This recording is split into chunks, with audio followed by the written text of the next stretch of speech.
नमस्कार दोस्तों, study for royal में आपका फिर से स्वागत है। आज हम फिजिक्स के पार्ट 2 देखने जा रहे हैं। आशा है कि आपने पार्ट 1 देखा होगा। नहीं देखा होगा तो इसका पार्ट 1 का जो लिंक है डिस्क्रिप्शन में दे दिया जाएगा, वहां से आप दे सकते हैं। चलिए आज शुरू करते हैं। तरंग गति अर्थात वेव मोशन का एमसीक्यू का पहला क्वेश्चन ये रहा है। चलिए देखते हैं। निम्न में कौन सी यांत्रिक तरंग है? तो ये ध्वनि तरंग जो है यांत्रिक तरंग है। यांत्रिक तरंग मतलब मैकेनिकल वेव। तो मैकेनिकल वेव जो होता है निर्वात में नहीं चलेगा, इसके लिए माध्यम की आवश्यकता है। ठीक है। एक होता है इलेक्ट्रोमैग्नेटिक वेव, विद्युत चुंबकीय तरंग। तो इसको चलने के लिए किसी माध्यम की आवश्यकता नहीं होती है, ये निर्वात में भी चल सकता है। मतलब सॉलिड, लिक्विड, गैस, वैक्यूम सब में चल सकता है। तो ये कौन सा तरंग है? इलेक्ट्रोमैग्नेटिक वेव, विद्युत चुंबकीय तरंग। ठीक है। तो विद्युत चुंबकीय तरंग का उदाहरण देख लेते हैं। रेडियो तरंग, सूक्ष्म तरंग, अवरक्त तरंग, दृश्य प्रकाश तरंग, UV rays, X rays, gamma rays, ये सब जो हुआ इलेक्ट्रोमैग्नेटिक वेव अर्थात विद्युत चुंबकीय तरंग हो गया। और इसमें हो गया मैकेनिकल वेव में बता ही दिए। यांत्रिक तरंग में ये सॉलिड, लिक्विड, गैस में चलेगा, निर्वात में नहीं चलेगा। जैसे ध्वनि तरंग, वेव इन स्प्रिंग, जो स्प्रिंग में वेव उत्पन्न होता है वो भी मैकेनिकल वेव है या यांत्रिक तरंग है। चलिए नेक्स्ट शुरू करते हैं। दीर्घ तरंगे पृथ्वी की किस सतह से परावर्तित होती है?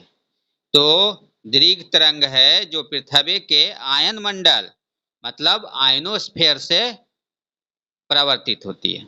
नेक्स्ट है बेतार के तार का संपर्क पृथ्वी के धरातल को परावर्तित किया जाता है, तो ये आयनोस्फीयर, इसका भी आंसर होगा।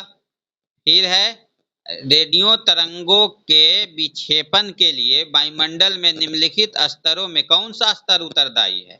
तो ये है ऑप्शन डी, आयन मंडल मतलब आयनोस्फीयर। चलिए नेक्स्ट देखते हैं। कौन सी तरंगे शून्य में संचरण नहीं कर सकता है? तो ये ऑप्शन सी, ध्वनि तरंगे अभी बोले थे। इसके लिए माध्यम की आवश्यकता होती है, इसलिए ये शून्य मतलब निर्वात में संचरण नहीं करेगा। चलिए नेक्स्ट देखते हैं। कॉस्मिक किरणें है, तो कॉस्मिक किरणें क्या है? आवेशित कण है। चलिए नेक्स्ट देखते हैं। कॉस्मिक किरणों के संबंध में निम्न कथनों में कौन सा सही नहीं है? नहीं है बोल रहा है, तो कह रहा ये विद्युत चुंबकीय तरंगे होती है, तो कॉस्मिक तरंग नहीं होती है। नेक्स्ट, पारा उच्च आवृत्ति जिसको शॉर्ट में बोलते हैं यूएचएफ की तरंगे साधारणतः संचारित की जाती है, तो ये अंतरिक्ष तरंगों के रूप में संचारित की जाती है। नेक्स्ट, दो उत्तरोत्तर श्रृंग अथवा दो उत्तरोत्तर गर्त के बीच की दूरी को क्या कहते हैं? तो ये बोलते हैं वेवलेंथ, तरंगदैर्घ्य। नेक्स्ट, क्रिस्टल की संरचना जानने के लिए निम्न में से किसका प्रयोग किया जाता है? तो कह रहा है क्रिस्टल की संरचना में कौन सा किरण का प्रयोग किया जाता है? ये हो गया एक्स किरण। अभी बीपीएससी में पूछा था एक्स रेज में एक्स का मतलब क्या होता है? तो एक्स का मतलब होता है अननोन, एक्स नोन नहीं है, ये आंसर दिया था। चलिए नेक्स्ट देखते हैं। एक रडार जो शत्रु के वायुयान की उपस्थिति का पता लगाता है, प्रयोग करता है, मतलब रडार में कौन सा तरंग प्रयोग होता है? तो ये होता है ऑप्शन बी, रेडियो तरंग। नेक्स्ट, जब समताप मंडल में ओजोन का अवक्षय होता है तो पृथ्वी के धरातल पर पतित विकिरण की तरंगदैर्घ्य कितनी होती है? तो ये होती है 10⁻⁻7 m। ध्यान दीजिएगा, ये यूपीएससी का आईएएस का क्वेश्चन है। आईएएस का बीपीएससी में बहुत ज्यादा पूछता है, चाहे कोई भी एग्जाम में हो। नेक्स्ट, निम्नलिखित में से किस एक प्रकार की तरंगों का प्रयोग रात्रि दृष्टि उपकरण में किया जाता है? तो ये है अवरक्त तरंगे, ऑप्शन सी। नेक्स्ट है दूरसंचार के लिए प्रयुक्त तरंग है, तो ये है माइक्रोवेव, दूरसंचार में माइक्रोवेव।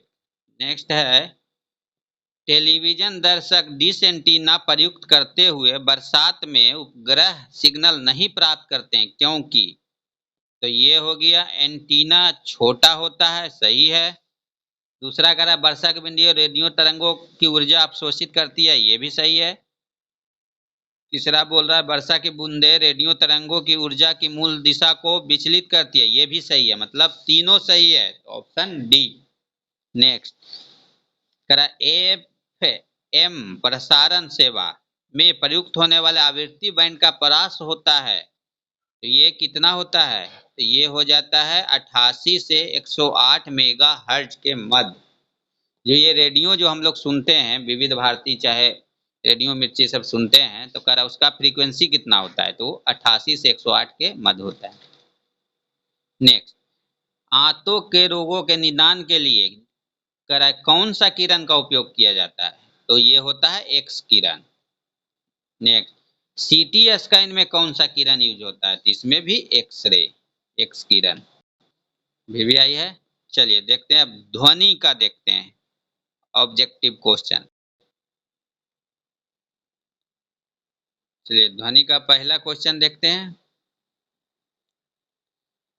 माध्यम दिया हुआ है जल, इस्पात, नाइट्रोजन में ध्वनि की चाल को आरोही क्रम में रखिए। तो देखिए इसका हो जाएगा सबसे पहले 3 आरोही माने बढ़ते क्रम, मतलब छोटा से बड़ा। तो सबसे पहले हो जाएगा नाइट्रोजन, मतलब सबसे कम ध्वनि का चाल नाइट्रोजन में, उससे कम जल में, और सबसे ज्यादा कहाँ होता है? इस्पात में।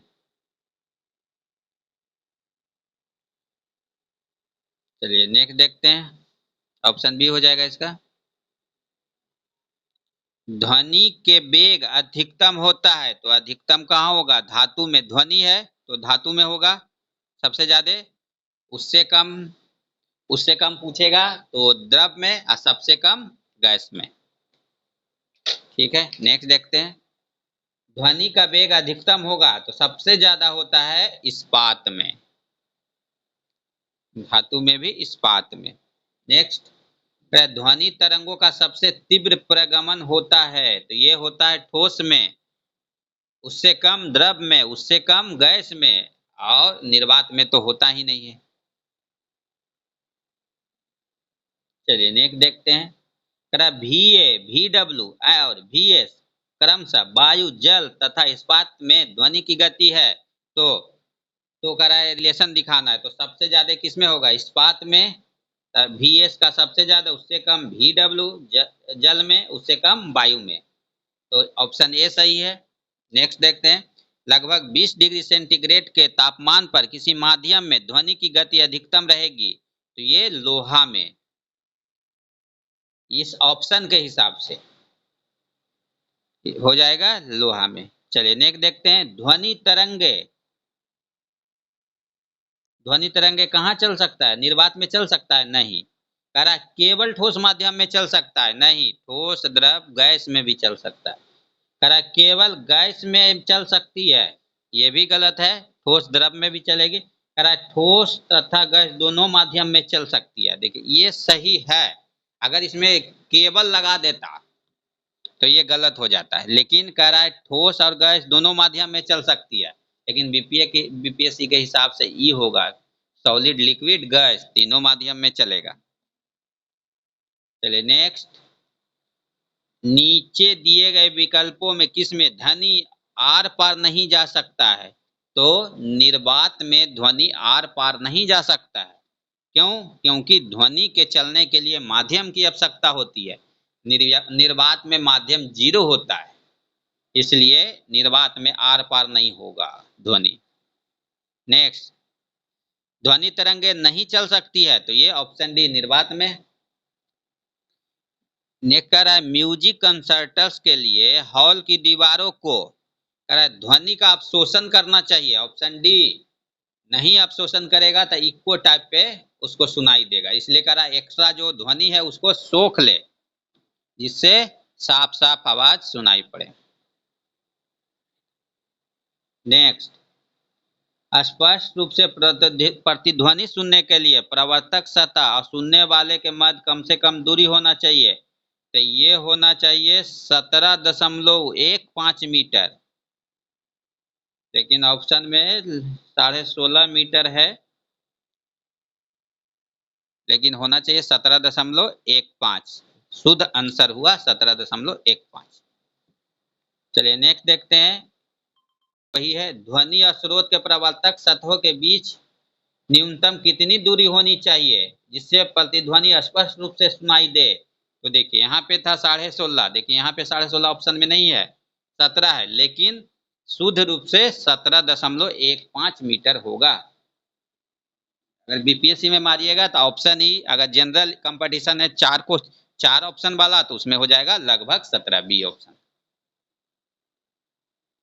नेक्स्ट देखते हैं, ध्वनि का वायु मानता, तो ये होता है 330 मीटर पर सेकेंड, याद रखिएगा पर सेकेंड, 330 मीटर पर सेकेंड। नेक्स्ट, चंद्रमा के धरातल पर दो व्यक्ति एक दूसरे से का बात सुन नहीं सकते, क्यों? क्योंकि चंद्रमा पर वायुमंडल नहीं है, और जानते हैं कि ध्वनि सुनने के लिए वायुमंडल की आवश्यकता होती है, इसलिए आदमी नहीं सुनता है क्योंकि वहां वायुमंडल मौजूद नहीं है। नेक्स्ट, एक अंतरिक्ष यात्री अपने सहपाठी को चंद्रमा की सतह पर सुन नहीं सकता है, सेम क्वेश्चन, क्योंकि ध्वनि प्रसारित करने का माध्यम नहीं होता है। होना चाहिए ध्वनि प्रसारित करने का माध्यम उपलब्ध नहीं है, ये होना चाहिए, तो ऑप्शन सी हो गया। नेक्स्ट, निम्नलिखित कथनों पर विचार कीजिए, विचार करने के लिए बोल रहा है। तो देखिए, कह रहा है कम लंबाई की बांसुरी से निम्न तरह की तरंगें उत्पन्न होती है, और दूसरा बोल रहा है ध्वनि शैलों में से केवल अनुदैर्घ्य प्रत्यास्थ तरंगों के रूप में प्रगामी होती है। तो ये ऑप्शन बी सही है, केवल 2। अब इसका एक्सप्लेनेशन देख लीजिए, कह रहा अधिक लंबी बांसुरी से अधिक बड़ी तरंग दैर्ध्य वाली ध्वनि तरंगें उत्पन्न होती है। ये क्या कह रहा है कि कम लंबाई वाले बांसुरी से निम्न तरंगें उत्पन्न होती है, इसलिए ये गलत है। चलिए नेक्स्ट देखते हैं, पराश्रव्य तरंगों के बारे में निम्नलिखित कथनों पर विचार कीजिए। क्या कह रहा है, ये कीड़ों को नष्ट करता है, तो पराश्रव्य तरंग है जो कीड़ा को नष्ट कर देता है। ये कपड़ों से धूल हटाकर उसे साफ करता है, तो पराश्रव्य तरंग धूल को भी साफ करता है। नेक्स्ट कह रहा है इनका उपयोग बीमारियों के उपचार के लिए किया जाता है। हाँ, पराश्रव्य तरंगों को बीमारी के लिए भी इलाज के लिए भी किया जा सकता है। ये स्वचालित दरवाजों को नियंत्रित कर सकती है, तो ये भी सही है, मतलब चारों सही है, सभी सही है, मतलब ऑप्शन डी। नेक्स्ट कह रहा है कि प्रसरब धनिया जिनकी आवृत्ति होती है, तो ये किसका होता है, 20,000 हर्ट्ज से अधिक। तो 20,000 हर्ट्ज से अधिक वाला कौन सुन रहा था, चमगादड़। ये देखिए आवृत्ति के हिसाब से, अगर ये हो जाएगा फ्रीक्वेंसी आवृत्ति के हिसाब से, अगर लेमडा वेवलेंथ के हिसाब से होगा तो ये होगा 17 मिलीमीटर से कम। नेक्स्ट, मनुष्य की श्रव्यता की सीमा क्या है, ये होता है 20 हर्ट्ज से 20,000 हर्ट्ज, ऑप्शन ए। या अगर लेमडा के हिसाब से बात करें तो 17 मीटर से 17 मिलीमीटर। नेक्स्ट, एक जैव पद्धति जिसमें प्रसरब ध्वनि का उपयोग किया जाता है उसको क्या बोलते हैं, ऑप्शन ए सोनोग्राफी। चमगादड़ अंधेरी रातों में उड़ सकते हैं और अपना शिकार भी कर सकता है, इसका कारण क्या है, तो इसका कारण है ऑप्शन डी, वे पराध्वनि तरंगे निकलती है उनके द्वारा निर्देशित होता है। नेक्स्ट, निम्नलिखित कथनों पर विचार करें। तो कह रहा पहला, हृदय अपस्रव आवृत्ति पर कंपन करता है, तो सही है। दूसरा बोल रहा है ध्वनि की गति गैस में द्रव में ठोस की तुलना अधिक होती है। ठोस गैस में तो सबसे कम होता है, ये उल्टा लिख दिया है, गलत है ये। कह रहा मैक संख्या ध्वनि की गति वर्णित करने के लिए प्रयोग किया जाता है, सही है। ध्वनि की गति को मैक से ही डिनोट करते हैं। नेक्स्ट कह रहा श्रव्य ध्वनि की आवृत्ति 20,000 हर्ट्ज से अधिक होता है, ये भी सही है। मतलब ऑप्शन सी 1, 3 और 4 सही है। नेक्स्ट, प्राध्वनिक जेट की उड़ान के कारण क्या होते हैं, तो ये ऑप्शन सी है, ओजोन लेयर में बाधा। नेक्स्ट है समुद्र तल के निकट मैक संख्या 1 पर जा रहे वायुयान की चाल की तुलना में 15 किलोमीटर की ऊंचाई पर मैक संख्या 1 पर जा रहे वायुयान की चाल अधिक होती है। ये हो गया कथन जो गलत है। कारण है ध्वनि की गति प्रवर्ती माध्यम के ताप पर निर्भर करती है, ये सही है। मतलब कथन गलत, कारण सही, ऑप्शन डी। नेक्स्ट, डेसिबल किसे मापने के लिए प्रयोग किया जाता है, डेसिबल बोल रहा है, तो डेसिबल से क्या नापते हैं, तो वातावरण की ध्वनि, मतलब ध्वनि को डेसिबल में नापा जाता है। नेक्स्ट देखते हैं, डेसिबल इकाई का प्रयोग किया जाता है, तो ये क्या होता है, ध्वनि की तीव्रता नापने के लिए, ऑप्शन बी। नेक्स्ट, डेसिबल इकाई का प्रयोग किसके मापन के लिए किया जाता है, तो वह है ऑप्शन सी, ध्वनि की तीव्रता। देखिए एकदम सेम क्वेश्चन रिपीट हो रहा है। नेक्स्ट है, जब दो लोग आपस में बात करते हैं तब कितने डेसिबल ध्वनि उत्पन्न होती है, तो ये हो गया लगभग 30 डेसिबल, ऑप्शन सी। समझ गए, 30 डेसिबल अगर हम लोग आपस में बात करेंगे तो कितना डेसिबल उत्पन्न होगा, 30 डेसिबल। चलिए, फुसफुसाहट अगर है तो 15 से 20 डेसिबल, अगर साधारण बातचीत है तो 30 से 60 डेसिबल, अगर हम लोग गुस्सा में बातचीत करेंगे तो 70 से 80 डेसिबल, ट्रक मोटरसाइकिल अगर चलता है तो वो 90 से 95 डेसिबल, यंत्र और कारखाना में 100 से 110 डेसिबल। हम लोग जो ऑर्केस्ट्रा में डांस देखते हैं उसमें 110 से 120 डेसिबल का होता है। जेट विमान जो उड़ता है उसका 140 से 150 डेसिबल तरंग उत्पन्न होता है, ये तीव्रता होता है ध्वनि का। चलिए देखते हैं नेक्स्ट, 100 डेसिबल का रब, मतलब 100 डेसिबल का नॉइज की प्रबलता स्तर संगत होता है, तो ये होता है यंत्र कारखानों के शोर से। यंत्र कारखानों के शोर से कितना, 100 से 110, अभी ऊपर पढ़े थे। नेक्स्ट, विश्व स्वास्थ्य संगठन के अनुसार एक नगर के लिए सुरक्षित ध्वनि प्रदूषण स्तर क्या है, तो कह रहा है कि WHO जो है एक वर्ल्ड लेवल का वर्ल्ड हेल्थ ऑर्गेनाइजेशन है, जिसका मुख्यालय जिनेवा स्विट्जरलैंड में है। उसने एक मानक को परिभाषित किया है सुरक्षित ध्वनि के लिए, तो वही पूछ रहा है कि कितना है, तो वो है 45 डेसिबल, ऑप्शन ए। नेक्स्ट कह रहा है मनुष्य के लिए शोर की सह सीमा करीब करीब होती है, तो ये होता है 85 डेसिबल। शोर अगर करेगा मनुष्य तो वो 85 डेसिबल तक का ध्वनि उत्पन्न कर रहा है। नेक्स्ट, किस स्तर से अधिक ध्वनि हानिकारक ध्वनि प्रदूषक कहलाता है, तो ये है 80 डेसिबल। 80 डेसिबल का अगर जो ध्वनि है वो हानिकारक ध्वनि प्रदूषण के अंतर्गत आता है।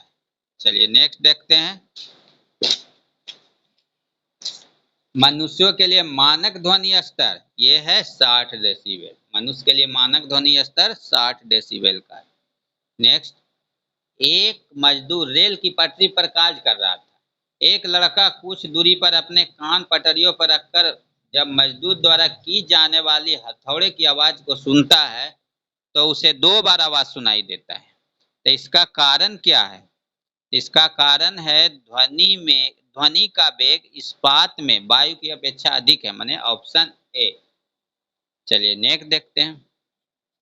जब सितार और बांसुरी पर एक ही स्वर बजाया जाए तो उनमें उत्पन्न ध्वनि का भेद निम्नलिखित के अंतर के कारण किया जा सकता है। तो कह रहा है ध्वनि का अंतर होगा क्वालिटी, मतलब केवल ध्वनि गुणता के कारण। ऑप्शन सी हो गया, वेरी वेरी इंपॉर्टेंट है। चलिए नेक्स्ट देखते हैं। अनुरणन विशेषता बड़े गिरजाघरों तथा अन्य बड़े भवनों में प्रतीत होती है। ये कथन है। कारण देखिए, दीवार व छत एवं धरातल से अपवर्त ध्वनि प्रवर्तन हो सकता है। तो इसका आंसर हो जाएगा ए। दोनों सही है और सही एक्सप्लेनेशन भी है। चलिए नेक्स्ट देखते हैं। कराई कथन पे विचार करने के लिए बोल रहा है। निम्नलिखित कथन पर विचार करिए। पहला, विस्तृत रूप से प्रयुक्त सांगीतिक स्वरग्राम जिसे द्विटोनी स्वर संग्राम कहते हैं 7 आवृत्तियों वाला होता है। सही है। स्वर सा का आवृत्ति 256 हर्ज होती है और स्वर नी का आवृत्ति 512 हर्ज होती है। तो ये गलत है। नीचे एक्सप्लेनेशन में देखिए, जो संगीत की ध्वनि है सा रे गा मा पा धा नी, तो देखिए सा का होता है 265। यहाँ पे देखिए ऑप्शन में क्या दिया हुआ था, 256, इसलिए ये गलत था। 265 होता है। रे का होता है 294, मतलब 294, और गा का होता है 330, मतलब 330, और माँ का होता है 349, मतलब 349। पा का होता है 392, मतलब 392, और धा का होता है 440, मतलब 440, और नी का होता है 494, मतलब 494। चलिए नेक्स्ट देखते हैं। कह किसकी तरंग लंबाई सबसे अधिक होती है? तो सबसे अधिक तरंग लंबाई होती है रेडियो का। रेडियो से कम किसका होता है? माइक्रो का।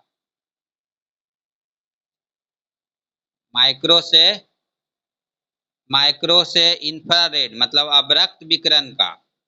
उससे होता है दृश्य प्रकाश का, मतलब विजिबल रे का, लाइट का। उससे कम होता है यूवी, परावैंगनिक किरणें का। उससे कम होता है एक्स किरणें। उसके बाद गामा किरणें का। तो सबसे कम गामा किरण, सबसे अधिक रेडियो तरंग का तरंग की लंबाई होता है। चलिए नेक्स्ट देखते हैं। एक टीवी सेट को चलाने के लिए निम्नलिखित में से किस एक का टीवी रिमोट नियंत्रण इकाई द्वारा प्रयोग किया जाता है? तो ऑप्शन डी, रेडियो तरंग। नेक्स्ट, सामान्य टीवी रिमोट कंट्रोल में उपयोग की जाने वाली तरंगे होती है, तो ये होती है अवरक्त किरणें। नेक्स्ट, टेलीविजन के दूरस्थ नियंत्रण के लिए किस प्रकार के विद्युत चुंबकीय विकिरण का उपयोग किया जाता है? तो ये होता है अवरक्त विकिरण का प्रयोग किया जाता है। नेक्स्ट, कौन सा विद्युत चुंबकीय विकिरण टेलीविजन के दूरस्थ नियंत्रण के लिए प्रयोग में लाया जाता है? तो ऑप्शन ए, अवरक्त विकिरण। नेक्स्ट, टेलीविजन ग्राही के दूरस्थ नियंत्रण के लिए किस प्रकार के विद्युत चुंबकीय विकिरण का प्रयोग किया जाता है? तो अवरक्त विकिरण। सेम क्वेश्चन है। देखिए कह रहा है जब टीवी का स्विच ऑन किया जाता है तो क्या होता है? श्रव्य और दृश्य दोनों एक साथ शुरू होते हैं, क्योंकि इसमें पहले पहले नहीं ऐसा था। अब है कि दोनों एक साथ होता है, क्योंकि इसमें ऑडियो सिंक्रोनाइजर लगाया जाता है ताकि दोनों एक साथ सुनाई और दिखाई दे। नेक्स्ट, दूरदर्शन प्रसारण में चित्र संदेशों का संचरण होता है, ये होता है आयाम मॉडुलम द्वारा। और देखिए आवृत्ति मॉडुलम है, आवृत्ति मॉडुलम के द्वारा श्रव्य मतलब सुनने का संदेश प्रसारित होता है। तो ध्यान दीजिएगा, आयाम मॉडुलम द्वारा चित्र होता है जबकि आवृत्ति मॉडुलम द्वारा श्रव्य होता है। चलिए नेक्स्ट देखते हैं। टेलीविजन प्रसारणों में श्रव्य संकेतों को प्रेषित करने के लिए प्रयुक्त तकनीक, तो अभी पूछे थे आवृत्ति आरोपण, ऑप्शन सी। नेक्स्ट, एक रेडियो स्टेशन से 30 मीटर बैंड पर प्रसारण प्राप्त होता है, इस स्टेशन द्वारा प्रेषित वाहक तरंगों की आवृत्ति है, तो ये है ऑप्शन सी 10 मेगाहर्ट्ज। नेक्स्ट है कथन है, रेडियो तरंगे चुंबकीय क्षेत्र में बंकित हो जाते हैं, कारण है रेडियो तरंगों की प्रकृति विद्युत चुंबकीय होती है, तो कथन है गलत है और कारण सही है। चलिए नेक्स्ट देखते हैं विद्युत धारा का ऑब्जेक्टिव क्वेश्चन मतलब एमसीक्यू। चलिए देखते हैं इसको। पहला क्वेश्चन कराए, एक 100 वाट का बिजली का बल्ब 10 घंटा जलता है तो 5 रुपये प्रति यूनिट की दर से विद्युत खर्च होगा, तो ये हो जाएगा 5 रुपया, ऑप्शन ए। क्योंकि 1 किलो वाट आवर बराबर 1 यूनिट होता है और 1 यूनिट का दाम दिया हुआ है 5 रुपया, तो कितना खर्च होगा 5 रुपया। चलिए नेक्स्ट, 100 वाट का बिजली का बल्ब 10 घंटे तक जले तो बिजली का खर्च होगा, तो ये इसका भी हो जाएगा 100 गुने 10 1000, 1000 किलो वाट घंटा बराबर 1 यूनिट, ऑप्शन बी हो जाएगा। नेक्स्ट, 1 किलोवाट घंटा का मान होता है तो 3.6 इंटू 10 पे पावर 6 जूल होता है। ध्यान दीजिएगा 10 पे power 6, 3.6 into 10 to the power 6 joule. चलिए नेक्स्ट, 100 वाट के एक बल्ब को 4 घंटे तक स्विच ऑन रखा जाता है, तो प्रयुक्त विद्युत ऊर्जा की इकाइयां होगी, तो ये हो जाएगा 0.4 यूनिट, क्योंकि ये 400 घंटा हुआ, 400 वाट घंटा। अब इसको किलो में बदलने के लिए 400 बटा 1000 तो हो जाएगा 0.4 यूनिट। चलिए नेक्स्ट देखते हैं, बिजली के खपत का बिल किसके मापन पर आधारित होता है, तो ये होता है वाटेज, वाटेज के आधारित पर, मतलब किलो वाट आवर। चलिए नेक्स्ट, यदि 60 वाट का बल्ब प्रतिदिन 5 घंटा प्रयोग में लाया जाए तो 30 दिन का कितना बिजली खर्च होगा, यूनिट में पूछाएगा 9 यूनिट। चिता करना है 60 गुना 30 गुना 5 घंटा और उसको 1000 से भाग देंगे तो किलो वाट आवर आएगा और भाग देने पर आएगा 9 यूनिट किलो वाट आवर, तो बराबर हो गया 9 यूनिट। चलिए नेक्स्ट, एक सुरंग में 100 वाट क्षमता वाले 5 बल्ब लगातार 20 घंटे तक जलाए जाते हैं, तो सब फिर विद्युत खर्च होगा, सेम वही है 100 गुने 20 और उसको 1000 से भागा देंगे तो हो गया 2000 बाटा 100 1000, तो हो गया 2 यूनिट। और खर्च कितना आएगा, ये तो एक बल्ब के लिए हुआ, यहाँ लिखा हुआ 5 बल्ब, तो इसको 5 से गुना करेंगे तो 5 गुना 2 बराबर 10 यूनिट। नेक्स्ट, करा एक मकान में 2 बल्ब लगे हैं तो उनमें से एक एक दूसरे से अधिक प्रकाश देता है, तो करा निम्न कौन सा कथन सही है, तो इसका हो जाएगा ऑप्शन डी, कम प्रकाश वाले बल्ब में रेजिस्टेंस अधिक होगा। तो इसमें क्या है कि पावर जितना एनर्जी खाएगा बल्ब उतना ज़्यादा प्रकाश देगा। और जो एनर्जी मतलब पावर जो है रेजिस्टेंस से उल्टा संबंधित है। ये जितना ज़्यादा रेजिस्टेंस होगा उतना बल्ब कम प्रकाश देगा। चलिए नेक्स्ट देखते हैं। 220 वोल्ट जनरेटर में एक बल्ब जुड़ा है, धारा 0.5 एम्पियर है, तो बल्ब की शक्ति है, तो बल्ब की शक्ति हो जाएगा 110 वाट। नेक्स्ट देखते हैं। एक मकान में दो बल्बों में से एक दूसरे से अधिक रोशनी देता है, मतलब जो ज्यादा रोशनी देगा उसको वो ज्यादा चमकदार होगा, ये बोल रहा है। कह रहा है इनमें से किस बल्ब का उच्चतर अवरोधक होगा, मैंने कह रहा है कौन सा बल्ब है जो ज्यादा अवरोध उत्पन्न कर रहा है, तो जो इसका हो जाएगा ऑप्शन ए मंद रोशनी वाला, मतलब जो मंद रोशनी कम रोशनी दे रहा है वो अवरोध ज्यादा उत्पन्न कर रहा है। चलिए नेक्स्ट देखते हैं। डायनमो जिसे बिजली उत्पादन हेतु कथित रूप से प्रयोग में लाते हैं, वह वास्तव में है, तो ये क्या है, एक ऊर्जा का परिवर्तक होता है। तो डायनमो क्या करता है, यांत्रिक ऊर्जा से विद्युत ऊर्जा में बदलता है। ठीक है ना, मतलब ये ऊर्जा का परिवर्तक होता है। ऑप्शन सी सही हो गया।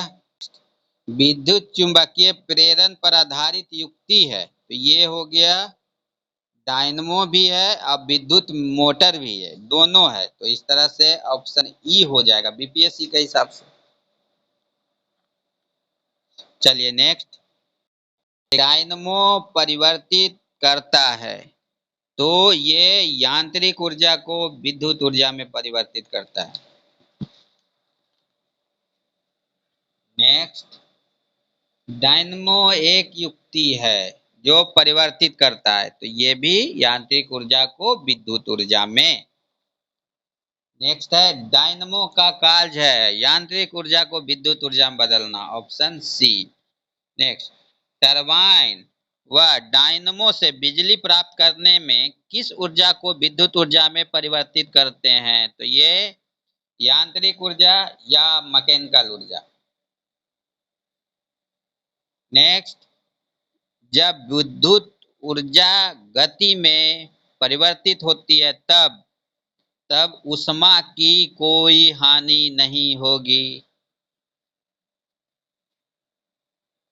Option A. नेक्स्ट।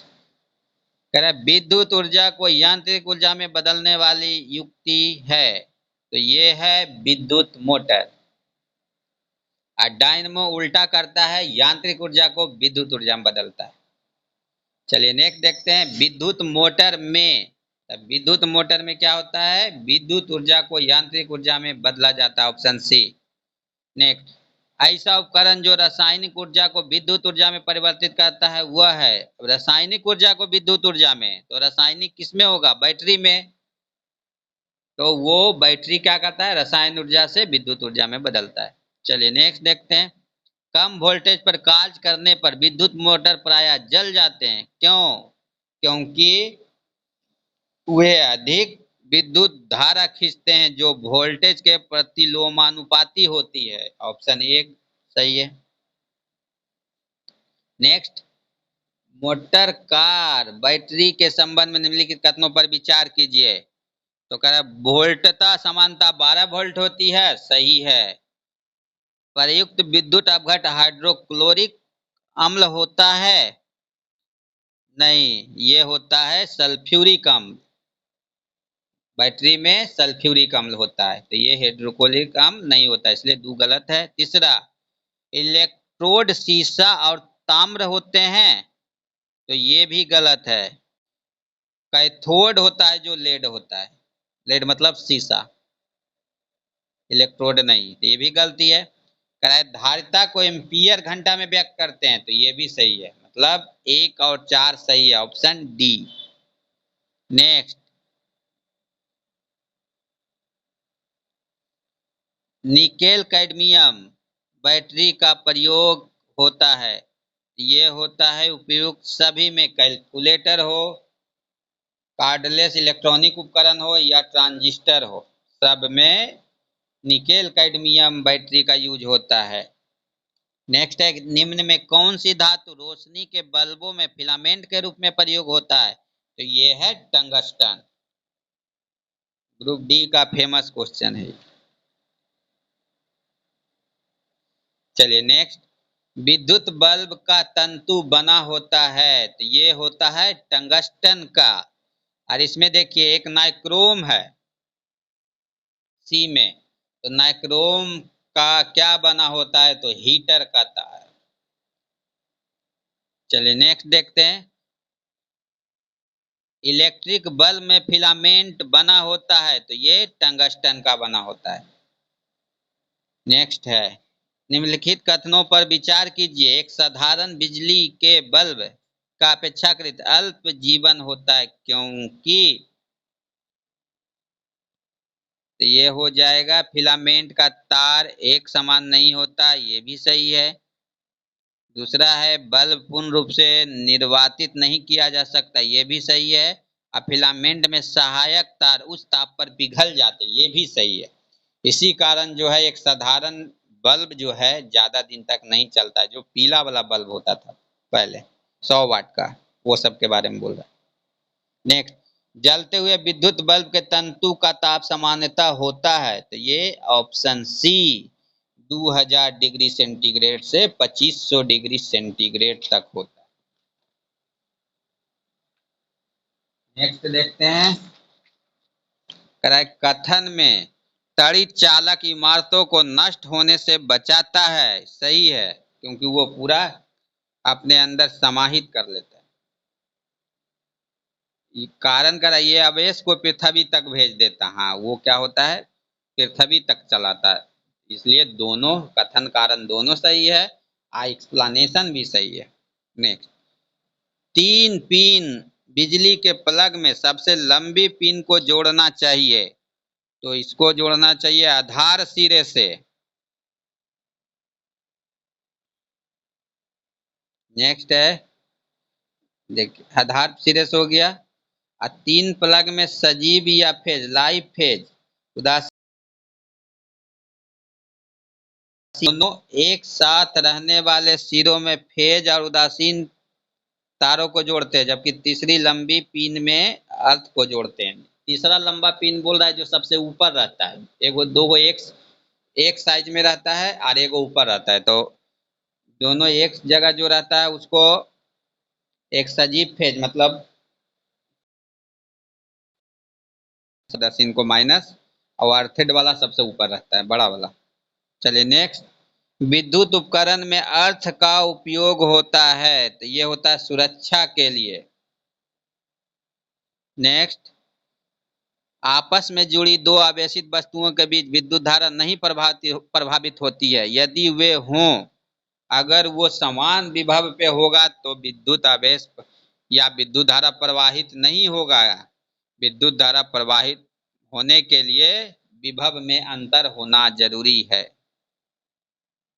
नेक्स्ट, सर्वाधिक विद्युत चालकता वाला तत्व क्या है? तो ये है चांदी। चांदी सबसे ज्यादा विद्युत का सुचालक होता है। इसके बाद आता है तांबा, एल्युमिनियम, लोहा। नेक्स्ट, निम्नलिखित में कौन विद्युत का सर्वोत्तम चालक है? तो विद्युत का सर्वोत्तम चालक हो गया चांदी। फिर वही बोल रहा है विद्युत का सबसे अच्छा चालक तो चांदी।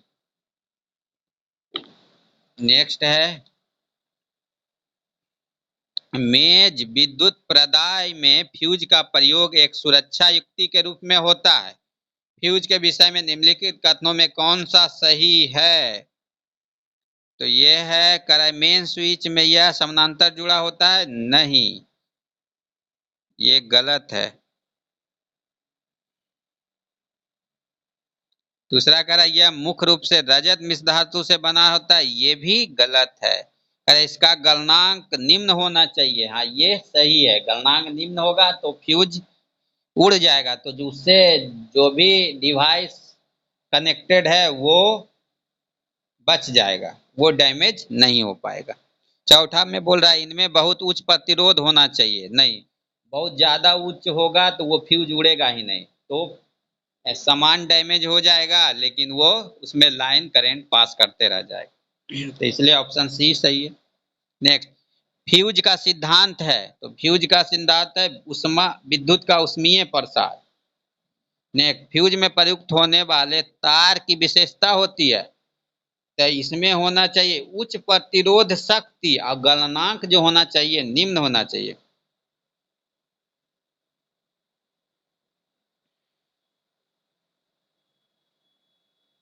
नेक्स्ट देखते हैं, घर की सुरक्षित विद्युत सप्लाई के लिए उपयोग में लाने वाली फ्यूज की तार जिस धातु के बना होता है उसका उसका क्या होगा, गलनांक कम होना चाहिए और प्रतिरोध अधिक होना चाहिए। ऑप्शन ए और सी दोनों सही है। नेक्स्ट है, हाइलोजन लैंप का तंतु निम्न की मिश्र धातु का होता है, तो हाइलोजन लैंप की तंतु जो होता है टंगस्टन और सोडियम मिश्र धातु का होता है, और सोडियम के कारण ही इसका रंग क्या हो जाता है, पीला होता है। चलिए नेक्स्ट देखते हैं, कथन है एक धातु का तार का तापक्रम बढ़ जाता है तब इसके बीच से विद्युत धारा प्रवाहित की जाती है, कारण धातु अणुओं के पारस्परिक संगठन से उष्मा ऊर्जा का मोचन होता है, तो कथन सही है, कारण गलत है। नेक्स्ट, घरेलू विद्युत तार स्थापन मूलतः ये होता है समानांतर श्रेणी में जुड़ा हुआ होना चाहिए। Option B. नेक्स्ट है,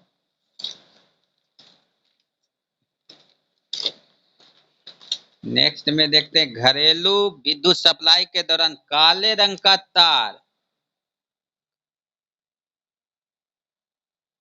काले रंग का तार क्या दिखाता है, उदासीन तार। सजीव वाला कैसा होता है, लाल, और काला तार हो गया उदासीन।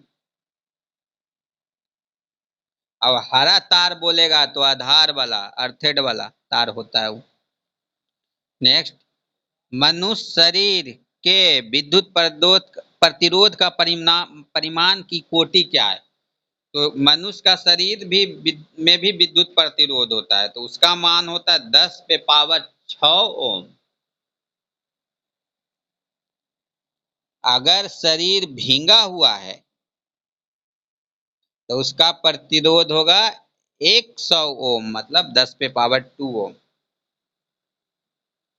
नेक्स्ट देखते हैं, समान ट्यूबलाइट में कौन सी गैस होती है, तो इसमें होता है आर्गन के साथ mercury. Option C. Next, CFL का पूर्ण रूप है, तो ये है कॉम्पैक्ट फ्लोरिसेंट लैंप। और अभी जो LED चला है, तो LED का फुल फॉर्म क्या होता है, तो इसका होता है लाइट इमिटिंग डायोड, LED का फुल फॉर्म। चलिए नेक्स्ट देखते हैं, लाइट एमिटिंग डायोड कथन में है light emitting diode LED lamp compact Florence lamp CFL की तुलना में अधिक लंबी सेवा अवधि प्रदान करता है, तो सही बात है, CFL से ज्यादा आजकल LED चलता है। कथन में कह रहा है आर में, light emitting diode lamp compact fluorescent lamp की तुलना में अधिक ऊर्जा दक्ष होते हैं, तो ये भी सही है, मतलब दोनों सही है और स्पष्टीकरण भी सही है। Option A. नेक्स्ट, कार्बनिक प्रकाश का उपयोग बहुत से साधनों में अंकीय प्रदर्शन सर्जित करने के लिए किया जाता है, द्रव क्रिस्टल पदार्थों की तुलना में OLED प्रदर्श किस प्रकार लाभकारी है, तो ये हो गया किस प्रकार लाभकारी है देख लेते हैं। तो पहला बोल रहा है OLED प्रदर्श नम प्लास्टिक अब स्तरों पर संविरचित किए जा सकते हैं, तो ये सही है। दूसरा देखते हैं, OLED का प्रयोग से वस्त्र में अंतःस्थापित ऊपरी बेलिनीय प्रदर्शन बनाए जा सकते हैं, ये भी सही है। ओएलईडी का प्रयोग से प्रदर्श संभव है, ये भी सही है, मतलब ऑप्शन सी 1 2 3 सही है। नेक्स्ट, फ्लोरेंस ट्यूब में कौन सी गैस भरी होती है? तो इसमें होता है मरकरी और नियॉन, ऑप्शन डी। नेक्स्ट, एक बिजली के बल्ब की अपेक्षा एक फ्लोरेंस ट्यूब को अधिमान प्रीफेयर दिया जाता है, क्यों? क्योंकि प्रयुक्त में से कोई सही नहीं है। इसका एक्सप्लेनेशन देख लीजिए। फ्लोरेंस ट्यूब बिजली के बल्ब की अपेक्षा विद्युत ऊर्जा का प्रकाश ऊर्जा में परिवर्तन अधिक मात्रा में करती है, इसलिए इसको प्रयोग किया जाता है। नेक्स्ट है, श्वेत प्रकाश को नली में कैसे पैदा किया जाता है? ये है तंतु को गर्म करके, option B, very very important है। नेक्स्ट है, विद्युत बल्ब के अंदर कौन सी गैस होती है? तो ये होती है उपर्युक्त में से कोई नहीं, इसमें होता है नाइट्रोजन और आर्गन गैस। नेक्स्ट है, प्रदीप्त नलिकाओं के साथ चोक असंजित होता है, चोक कुंडली लाइट वोल्टता बढ़ाती है, ऑप्शन ए। नेक्स्ट है, सीएफएल और तथा एलईडी में क्या अंतर है? तो देखिए, प्रकाश उत्पन्न करने के लिए सीएफएल पाराबाष्प और संदीपक का प्रयोग करता है, जबकि एलईडी अर्धचालक पदार्थों का प्रयोग करता है। तो ये सही है। सीएफएल का औसत जीवन एलईडी लैंप से बहुत अधिक होता है, नहीं, ये गलत है। 3 में बोल रहा है एलईडी लैंप की तुलना में सीएफएल कम ऊर्जा सक्षम है, तो ये भी सही है, मतलब 1 और 3 सही है, ऑप्शन सी। नेक्स्ट, एक तार में बहती विद्युत धारा एवं विभवांतर प्रत्येक को 2 गुना बढ़ा दिया जाए तो विद्युत शक्ति होगा, तो ये ऑप्शन बी 4 गुना बढ़ जाएगा।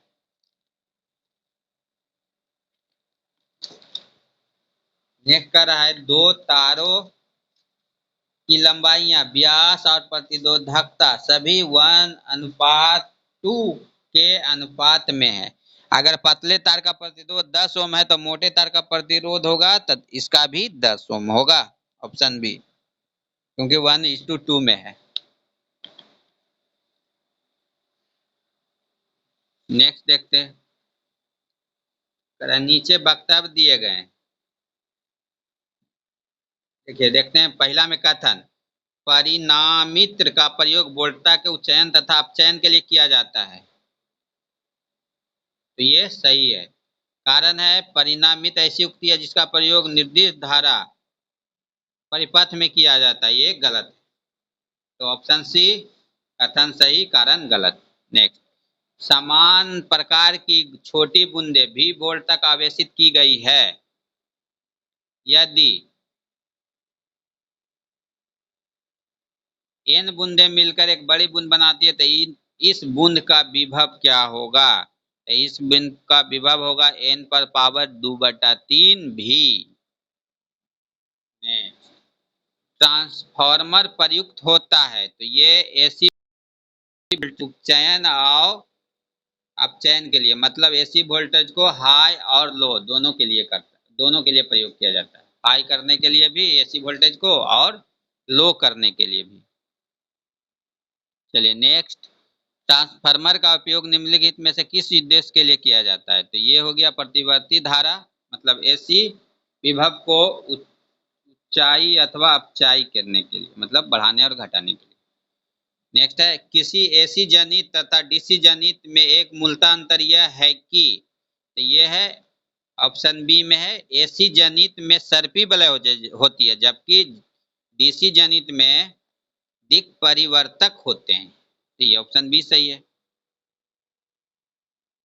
चलिए नेक्स्ट है, मोबाइल चार्जर होता है, तो ये एक अपचाई ट्रांसफार्मर है, मतलब स्टेप डाउन ट्रांसफार्मर है। चलिए 63 में देखते हैं, क्वेश्चन नंबर 63, करे कुछ युक्ति और उससे संबंधित ऊर्जा रूपांतरण दिया हुआ है। तो पहला हम दिया हुआ इलेक्ट्रिक जनरेटर यांत्रिक ऊर्जा से विद्युत ऊर्जा, तो ये सही है। करा इलेक्ट्रिक मोटर, विद्युत से यांत्रिकी, ये भी सही है। करा डीजल इंजन, प्रकाश से विद्युत, तो ये गलत है क्योंकि डीजल इंजन रासायनिक से यांत्रिक की ऊर्जा में बदलता है। फिर करा सोलर सेल, तो सोलर सेल रासायनिक से यांत्रिक, ये भी गलत दिया हुआ है क्योंकि सोलर सेल प्रकाश ऊर्जा से विद्युत ऊर्जा में बदलता है। चलिए नेक्स्ट देखते हैं, तो इसका आंसर हो जाएगा ए। नेक्स्ट है प्रतिवर्ती धारा किसके लिए प्रयुक्त नहीं होता है? तो प्रतिवर्ती धारा स्टोरेज बैटरी के चार्ज के लिए प्रयोग नहीं होता, ऑप्शन ये। चलिए नेक्स्ट है प्रतिवर्ती धारा को दिष्ट धारा, मतलब एसी को डीसी में प्रयुक्त कर परिवर्तित करने वाले युक्ति को क्या बोलते हैं? तो इसको बोलते हैं रेक्टिफायर। और डीसी को एसी बोलेगा तो इसका काम है इन्वर्टर का। चलिए नेक्स्ट,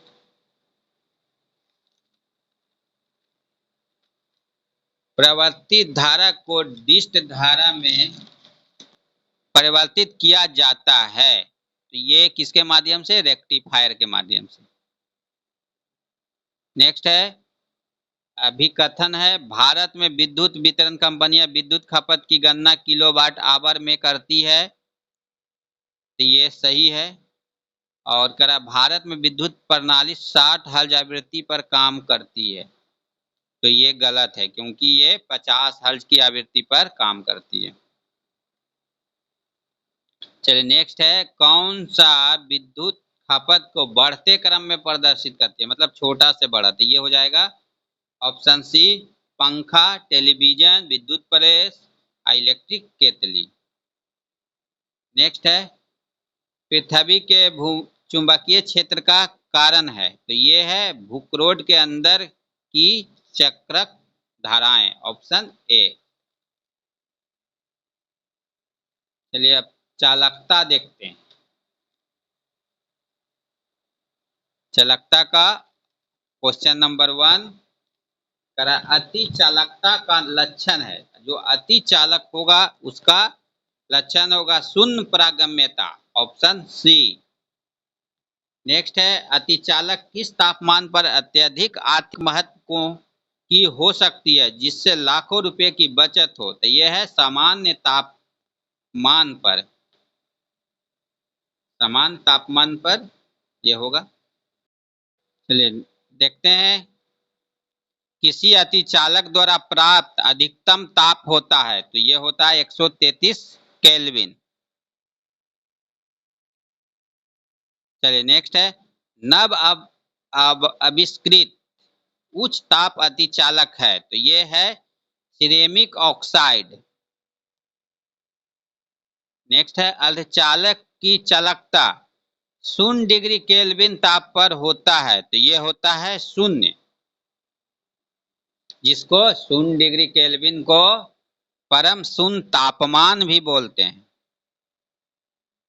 चलिए नेक्स्ट है एक अर्धचालक में विचालन होता है, तो यह होता है इलेक्ट्रॉन्स और होल दोनों के द्वारा।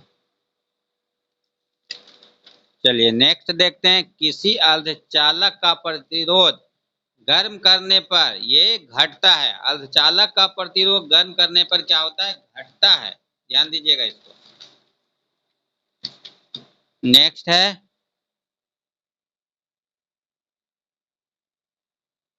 निकट अतीत में हिग्स बोसॉन कण के अस्तित्व के संसूचन के लिए किए गए प्रयत्न लगातार समाचारों में रहे हैं, इस कण की खोज का क्या महत्व है? तो यह हमें यह समझाने में मदद करेगा कि मूल कणों की संहति क्यों होती है, यही एक सही है, केवल एक। नेक्स्ट परम शुद्ध तापमान पर अर्धचालकों में विद्युत प्रतिरोध होता है, तो ये होता है संपूर्ण या अनंत। परम शून्य ताप रहेगा तो अर्धचालकों का विद्युत प्रतिरोध अनंत होगा। नेक्स्ट निम्न में कौन सी धातु अर्धचालक की तरह ट्रांजिस्टर में प्रयोग होता है, तो ये सिलिकॉन और जर्मेनियम, इसमें जर्मेनियम है, ये जर्मेनियम होगा, सिलिकॉन भी होता है। नेक्स्ट है ट्रांजिस्टर का एक महत्वपूर्ण भाग है, तो ये जर्मेनियम।